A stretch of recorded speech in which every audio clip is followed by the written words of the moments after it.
Hey guys, it's Mike with Honeybee Acres. I kind of just had a feeling in a mood today just to kind of record a quick video.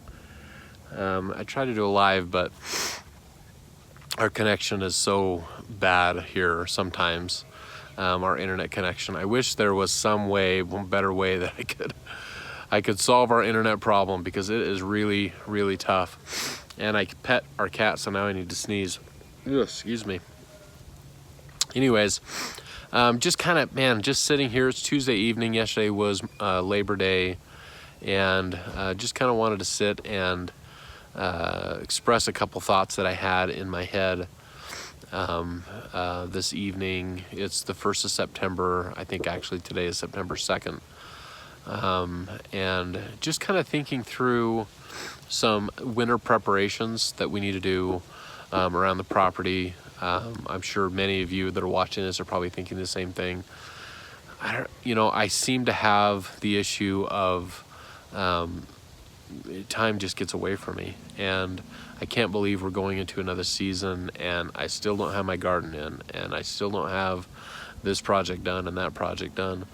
But when you get to the place kind of like the winter, it doesn't really matter what you think.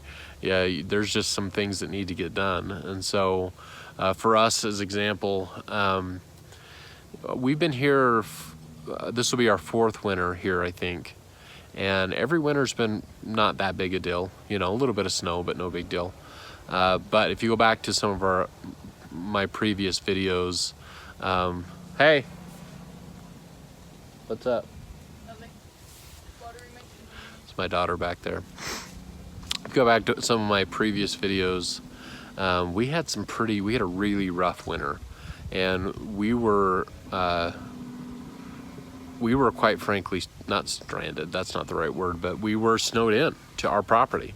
We physically couldn't get out. I had to call a neighbor that had a big tractor to get him to dig us out, essentially. And I'm so thankful for him that he had that.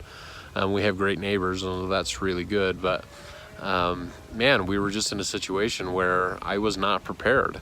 And if winter were to be tomorrow, I still wouldn't be prepared. We have our driveway. It's probably 300-400 feet, something like that. And it has not been well maintained. Probably for the life of the driveway, probably for at least 20 years, if not 40 years, it just has not been maintained very well. And so we have giant potholes in the dirt driveway, huge. And, every day we drive through them, and they're an inconvenience and whatever, but they're not one of those things that you can't function in life without it. And so you don't really ever fix it, or I don't fix it. And there's always, somewhere else that money is better spent, or at least at the time. So we don't fix it. But in a situation, if we were to have a winter like we had last year, we'd be back in the same situation. I mean, even big four-wheel drive SUVs were getting stuck in our driveway. And I don't want to be in that situation. And so I need to get those filled in and better maintain my driveway before winter hits. We got some big equipment moving past. I don't know if you can hear that or not, but so that's one thing. Another thing is I learned the doctrine of a snow fence. And for some of you up in the northern regions, probably what a snow fence can do. And after last year, I need to build some kind of a snow fence. I'm probably going to do a pallet snow fence as far as what I can see, but I need to build something like that, and I need to get that done. So that's something else I really need to do before winter. Something else is we have an overhang on our barn that needs to be built on a little bit, and then it would be a fantastic place for some of our animals to winter. They're pretty protected as they are right now, but that would really get them completely out of the weather, at least at night, and they'd be separate, and we could really maintain them better. And they'll be happier, I think, if we do that. So that's going to take some construction that I don't have a lot of experience with. That's going to take some lumber that I will need to purchase, some of those things. So that needs to be done. The other thing that's on my mind for winter is I need to get a better wood storage area. Last year we stored it in the barn, in our barn, which is great because it's completely out of the weather, but it is kind of a distance. It's kind of a walk from the house to the barn, and I can't really ask anybody else in my family to make that walk, which is fine. I'm happy to do that, but it would be more convenient if we had the wood a little closer to the house. So I'd like to build a wood storage shed, I guess, for lack of a better word, structure, that I can close the wood up, keep it totally out of the weather, and store it so it stays dry. I know right where I want to do it. I know how I'm going to build it. I've already got a design in my head. So I just need to get that done. Would love to get that done before winter. Something else is our chicken coop is falling apart. It was a really great chicken coop when I built it 4 or 5 years ago, but we haven't maintained it very well. And so the weather is starting to get to it. And so I need to maintain that chicken coop a little bit better. I need to rebuild a couple spots, like to replace the chicken wire with some hardware mesh, so a few things like that, just to make it a little bit better than what it is right now. And so that's another thing that I'd love to get done before winter. So, just lots of those projects that, something that I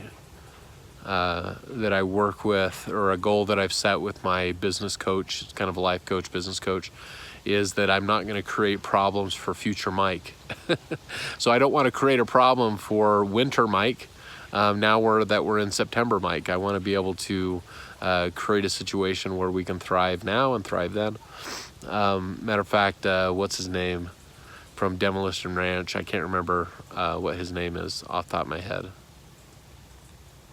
Can't remember his name, but anyways, he said something in one of his last videos about, just doing something small that will make a difference in the life that you live the next day. And man, I just need to take that to heart a little better than what I have.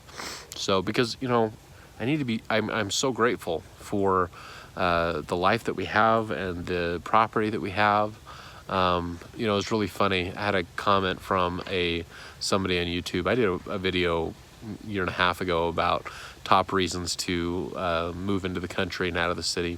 And it's funny because the comments I get back and forth on that, some people are so mad at that video, and which is fine. I understand that. But this girl wrote, and she said, "Yeah, I'm so glad I got out of the ignorant country," or something like that, moved away. Anyways. And so I wrote her back, and you always get kind of like snarky comments all the time on YouTube, but and I try not to be snarky back. It's just I'm not into that.